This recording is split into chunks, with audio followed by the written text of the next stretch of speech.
امام مالک نے نافع سے خبر دی کہ حضرت عبداللہ بن عمر رضی اللہ تعالیٰ عنہ نے ایک ٹھنڈی اور برسات کی رات میں اذان دی، پھر یوں پکار کر کہہ دیا کہ لوگوں اپنی قیام گاہوں پر ہی نماز پڑھ لو۔ پھر فرمایا کہ نبی کریم صلی اللہ علیہ وسلم سردی و بارش کی راتوں میں مؤذن کو حکم دیتے تھے کہ وہ اعلان کر دے کہ لوگوں اپنی قیام گاہوں پر ہی نماز پڑھ لو۔ ابن شہاب نے محمود بن ربیع انصاری سے روایت کیا کہ عتبان بن مالک انصاری رضی اللہ تعالیٰ عنہ نابینا تھے اور وہ اپنی قوم کے امام تھے۔ انہوں نے رسول اللہ صلی اللہ علیہ وسلم سے عرض کی کہ یا رسول اللہ، اندھیری اور سیلاب کی راتیں ہوتی ہیں اور میں اندھا ہوں، اس لیے آپ میرے گھر میں کسی جگہ نماز پڑھ لیجئے تاکہ میں وہیں اپنی نماز کی جگہ بنا لوں۔ پھر رسول اللہ صلی اللہ علیہ وسلم ان کے گھر تشریف لائے اور پوچھا کہ تم کہاں نماز پڑھنا پسند کرو گے؟ انہوں نے گھر میں ایک جگہ بتلا دی اور رسول اللہ صلی اللہ علیہ وسلم نے وہاں نماز پڑھی۔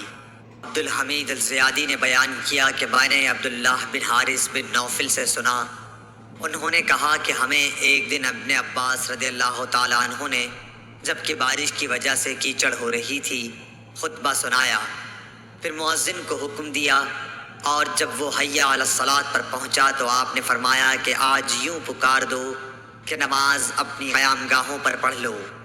لوگ ایک دوسرے کو حیرت کی وجہ سے دیکھنے لگے جیسے اس کو انہوں نے ناجائز سمجھا۔ ابن عباس نے فرمایا کہ ایسا معلوم ہوتا ہے کہ تم نے شاید اس کو برا جانا ہے، ایسا تو مجھ سے بہتر ذات یعنی رسول اللہ صلی اللہ علیہ وسلم نے بھی کیا تھا۔ بے شک جمعہ واجب ہے، مگر میں نے یہ پسند نہیں کیا کہ حی علی الصلاۃ کہہ کر تمہیں باہر نکالوں اور تکلیف میں مبتلا کروں۔ اور حماد عاصم سے، وہ عبداللہ بن حارث سے، وہ ابن عباس سے اسی طرح روایت کرتے ہیں۔ البتہ انہوں نے اتنا اور کہا کہ ابن عباس رضی اللہ تعالیٰ عنہ نے فرمایا کہ مجھے اچھا معلوم نہیں ہوا کہ تمہیں گناہ گار کروں اور تم اس حالت میں آؤ کہ تم مٹی میں اور گھٹنوں تک آلودہ ہو گئے ہو۔ سلمہ بن عبد الرحمن نے کہا کہ میں نے ابو سعید خدری رضی اللہ تعالیٰ عنہ سے شب قدر کو پوچھا، آپ نے فرمایا کہ بادل کا ایک ٹکڑا آیا اور برسا یہاں تک کہ مسجد کی چھت ٹپکنے لگی جو کھجور کی شاخوں سے بنائی گئی تھی۔ پھر نماز کے لیے تکبیر ہوئی، میں نے دیکھا کہ نبی کریم صلی اللہ علیہ وسلم کیچڑ اور پانی میں سجدہ کر رہے تھے، کیچڑ کا نشان آپ کی پیشانی پر بھی میں نے دیکھا۔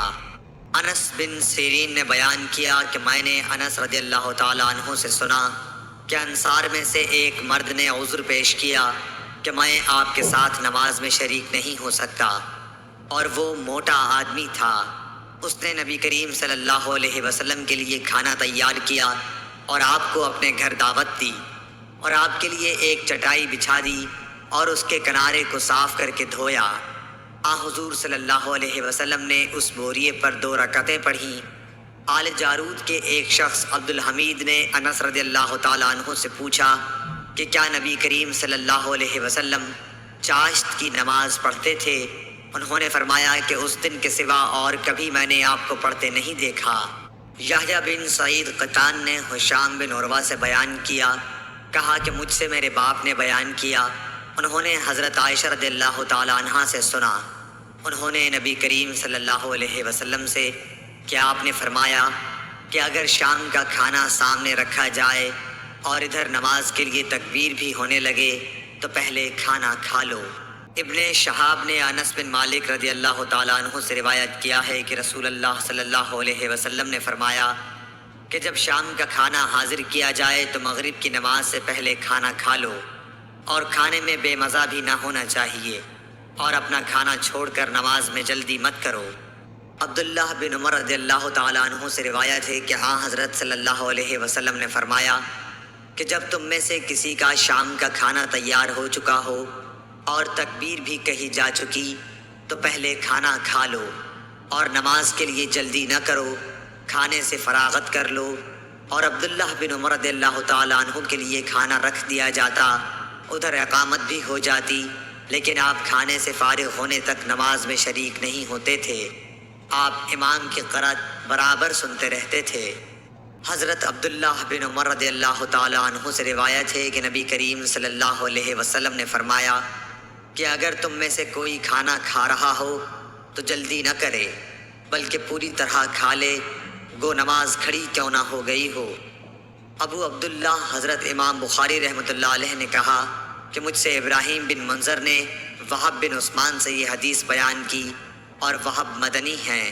جعفر بن عمرو بن امیہ نے خبر دی کہ ان کے باپ عمرو بن امیہ نے بیان کیا کہ میں نے رسول اللہ صلی اللہ علیہ وسلم کو دیکھا کہ آپ بکری کی ران کا گوشت کاٹ کاٹ کر کھا رہے تھے۔ اتنے میں آپ نماز کے لیے بلائے گئے، آپ کھڑے ہو گئے اور چھری ڈال دی، پھر آپ نے نماز پڑھائی اور وضو نہیں کیا۔ حکم بن عتبہ نے ابراہیم نخعی سے بیان کیا، انہوں نے اسود بن یزید سے، انہوں نے کہا کہ میں نے حضرت عائشہ رضی اللہ تعالی عنہا سے پوچھا کہ رسول کریم صلی اللہ علیہ وسلم اپنے گھر میں کیا کیا کرتے تھے۔ آپ نے بتلایا کہ حضور صلی اللہ علیہ وسلم اپنے گھر کے کام کاج یعنی اپنے گھر والیوں کی خدمت کیا کرتے تھے، اور جب نماز کا وقت ہوتا فوراً کام کاج چھوڑ کر نماز کے لیے چلے جاتے تھے۔ سختیانی نے ابو قلابہ عبداللہ بن زید سے بیان کیا، انہوں نے کہا کہ مالک بن حویرث صحابی ایک مرتبہ ہماری اس مسجد میں تشریف لائے اور فرمایا کہ تم لوگوں کو نماز پڑھاؤں گا، اور میری نیت نماز پڑھنے کی نہیں ہے، میرا مقصد صرف یہ ہے کہ تمہیں نماز کا وہ طریق سکھا دوں جس طریقے سے نبی صلی اللہ علیہ وسلم نماز پڑھا کرتے تھے۔ میں نے ابو قلابہ سے پوچھا کہ انہوں نے کس طرح نماز پڑھی تھی۔ انہوں نے بتلایا کہ ہمارے شیخ عمر بن سلمہ کی طرح۔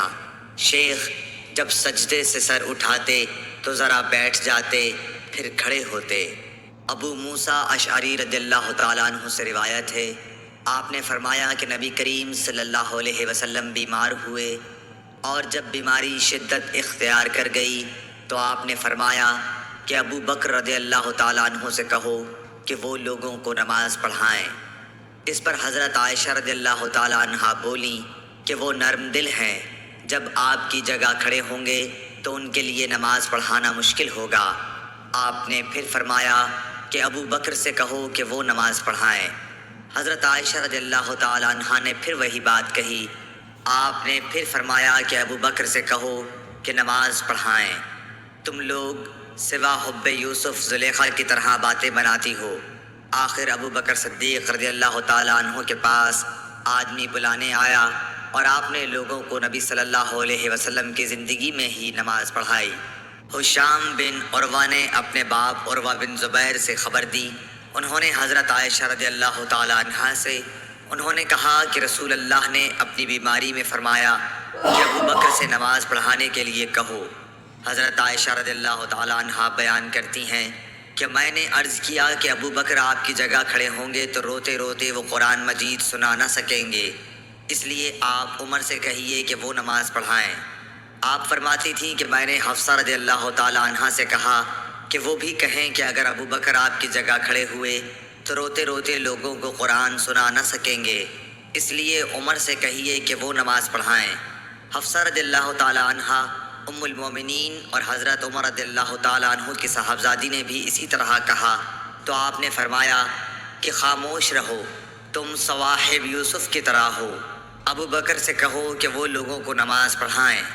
بس حضرت حفصہ نے حضرت عائشہ رضی اللہ تعالیٰ عنہ سے کہا، بھلا مجھ کو کہیں تم سے بھلائی پہنچ سکتی ہے؟ انس بن مالک انصاری رضی اللہ تعالیٰ عنہ نے خبر دی، آپ نبی کریم صلی اللہ علیہ وسلم کی پیروی کرنے والے آپ کے خادم اور صحابی تھے کہ حضور صلی اللہ علیہ وسلم کے مرض الموت میں ابو بکر صدیق رضی اللہ تعالیٰ عنہ نماز پڑھاتے تھے۔ پیر کے دن جب لوگ نماز میں صف باندھے کھڑے ہوئے تھے تو حضور صلی اللہ علیہ وسلم حجرے کا پردہ ہٹائے کھڑے ہوئے ہماری طرف دیکھ رہے تھے۔ آپ کا چہرہ مبارک حسن و جمال اور صفائی میں گویا مصحف کا ورق تھا۔ آپ مسکرا کر ہنسنے لگے۔ ہمیں اتنی خوشی ہوئی کہ خطرہ ہو گیا کہ کہیں ہم سب آپ کو دیکھنے ہی میں نہ مشغول ہو جائیں اور نماز توڑ دیں۔ حضرت ابو بکر رضی اللہ تعالیٰ عنہ الٹے پاؤں پیچھے ہٹ کر صف کے ساتھ آ ملنا چاہتے تھے۔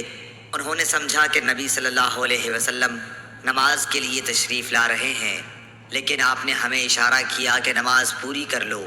پھر آپ نے پردہ ڈال دیا، بس حضرت صلی اللہ علیہ وسلم کی وفات اسی دن ہو گئی۔